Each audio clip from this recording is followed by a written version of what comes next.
Another day in the fish room, still working on the 24 karat gold guppies, breeding more of the Longfin white cloud minnows, and we'll see what else we get into. The 24 karat gold guppies are doing well. The females are really fattening up. I think some are about to drop, and they may have already. Even with all this cover in this tank, we still don't have any fry. So my concern is that they're eating them, and the way that this tank is set up, I can't put a hang-on breeder box on either side, just because there's a tank, and I don't want to put it on the front of the glass there. So I'm going to do the breeder net that I have and put a female in there. Might put two breeder nets because I do see two females that might drop pretty soon, and I want to make sure that I don't miss a drop from one of the females. So if we look closely, we can actually see that there are fry in here. Let's zoom in on them there. It looks like we got two there hiding in the water sprite here, floating up top, which was why I kind of let it get out of control here, because I wanted the fry to be able to get away. The parents really can't get through all the water sprite there. So that's good to see. I might net these guys out and put them in a different tank, just because I don't think that they'll make it long term with the adults. This strain loves to eat fry. It's not pretty, but I think it'll do. We have plenty of cover for newborn fry in there. The water sprite, I have it floating up top, and I tried to make sure that the bottom has some hiding places too. I probably should add a little bit more. But this is good because I have to lift this lid up to feed this tank twice a day, so I'll be able to peek in and see if there's any fry. And only this female will have the ability to eat them versus all the other fish in here. And I decided to leave any fry that I had like maybe 5 or 6 in this tank, hiding probably in the back there. And we'll see if they get eaten. They're pretty good so far, but I also added a auto feeder to this tank just now, so that's going to feed 3 or 4 times a day, in addition to my twice a day feeding of live baby brine. So that should help make sure that the adults are full and maybe they don't want to chase those babies as much. I think it's time to move these guys out of quarantine. They've been in quarantine for about 3 weeks now, a little bit extra time because if you remember, we unboxed them and they were in pretty bad shape. I think the black Paraibas, if I'm saying that correctly, are definitely ready to go in the 75 with the other fish. They're a little bit bigger than the blue marbles there, and you can see that they're starting to get especially this one, starting to get the patterns with them, that they're not just a solid black, so I'm happy to see that. So I think I'm going to move those to the 75 and this random blue ghost and give these guys an extra week or two with extra food to kind of get them a little bit bigger, just because I'm a little concerned with the archerfish in there that he might go after one, like that smallest one right there. And while we're right here, we can look at the blue Medaka ricefish fry. They're doing really well in this tank. And you can see that there's almost like 2 different color fry. That one in the center is a nice dark color and already showing the blue coloring on the body at, I don't know, maybe 3 weeks old. And you can see they're feeding on and sifting through this algae and all this detritus on the bottom there. This is a perfect tank for a new fry. All algae and stuff, all microorganisms on the plants, on the walls. They're eating live baby brine right now, but if I were to move these guys out and put a new batch in, this would be the perfect environment for them. You can see even at this size that they're just looking for food and sifting through everything. Here are the black Paraibas mixed in with the other angelfish in the 75.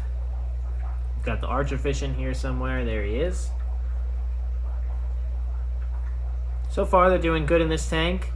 You can see some of the angelfish are much larger. I feel like with angelfish, they really jump from quarter size to adult size really fast compared to their growth rate when they're fry to dime size to quarter size.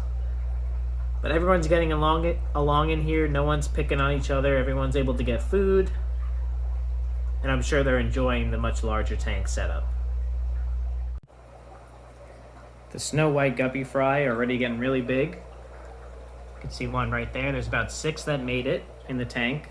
And you could see from the last time we checked in on this tank that it's really grown in. The frog bed is really growing in with the nice roots hanging down, perfect for the fry to hide out in from the adults. But I also went ahead and added this hang-on breeder box. You can see I put a female in here that I think is about ready to drop. Her gravid spot in the back there is really pronounced, so I'm guessing within the next few days. And I want to make sure I'm getting a lot of fry with these guys. There's another female in here that's probably going to drop pretty soon, and I'm confident that they'll make it, at least a majority of them, the way that this tank is set up. This one we can kind of see on the side here. But a ton of plants, Pogostemon, Sawdust Octopus, and the Dwarf Sagittaria on the bottom there. Really providing enough cover, and I'm glad to see that these guys are healthy and finally starting to produce some fry. Here's where we move the parents of the Longfin white clouds. You can see that these two tanks are covered in algae and these aren't. This light is right up against the glass, so that's causing a lot of algae issues. I have to run to Home Depot and get some zip ties to have it up higher. But I don't think the fish mind. I'm going to clean this up, give them some plants, and I'm going to do what I did earlier, a couple weeks ago, and select the best fish from here and move them over into this tank with some Java moss and have them spawn in there, just to get another spawn of the Longfin white clouds going. I've been getting a ton of emails asking about when I'll have them available, so I'm just going to go ahead and make more so that I don't run out and people get upset. Got both tanks cleaned up, got the fish moved over. So on the right here we have the selected breeders, the nicest males and females, the males with the longest fins and some of the females that have nice long fins as well. And I just put some moss here in this group. Still a nice group, but I don't think that I'm going to pull this mop. I just want to make them feel a little more comfortable. We got the floating Pogostemon Sawdust Octopus up top and some moss, and now they're right up front where I could see them, which is nice. And we'll probably just do what we did last time with these guys, except this time I'm going to pull the moss out instead of the parents after a couple days. And then I might just keep cycling through moss and keep them permanently in this tank because it is one of the lower tanks, so it's right on the bottom, so it gets cooler. These guys like it cooler, so I don't have to put any heaters on the bottom. Finally have some activity again in the albino red ear koi guppy tank, although they're not really red ear anymore. You could see the two big females we have are the only ones left that we have from the original import, but they have the nice red ears and look really good. Interestingly, none of the fry have the red ears. So I'm curious to see if the next generation might have some red ears, but I think I'm definitely going to continue working with this line. I like it a lot. But maybe they'll just be considered the koi guppies, which is fine. But we did get a drop from that one of the big females in this breeder net here. You can see we got a ton of fry in there, maybe 30 or so, and they actually made it because I was able to see that the female was about to drop and put her in the breeder net. Wasn't getting any fry for a long time just because all the juveniles were growing up and they love eating fry in this tank. Even with an auto feeder and live baby brine, they really like the taste of their own fry. And because there's so many juveniles in here, they were just chasing them down as soon as they were born, I'm assuming. It's because I never saw any fry. But you could see these females that I raised definitely seem old enough to have fry of their own. So what I'm going to do with this tank is keep that breeder net for right now, but I want to move to the hang-on breeder box that I do on most of the guppy tanks. You can see on the Snow White guppy tank here, I do the hang-on breeder box. I like that a lot better because I could see what's going on in the breeder box more. I can't really see what's going on, especially with all the plants kind of blocking the view. It also takes up a lot of space in the tank, and it doesn't really look that good. Granted that a hang-on breeder box doesn't look that great either, but I like it better. Reminds me to specifically feed that breeder box versus here where I might forget sometimes. Also with this breeder net, the only thing I don't like about it is that it has the holes on the bottom as well. So when I put live baby brine in here, it makes its way down through the tank to the bottom of the tank. So the fry only have a limited amount of time to actually eat the live baby brine, and I end up having to feed like Akari First Bites or really fine flake food on the top. You can see they're still looking for food at the surface. I put a ton of live baby brine in here, and it made its way through the bottom.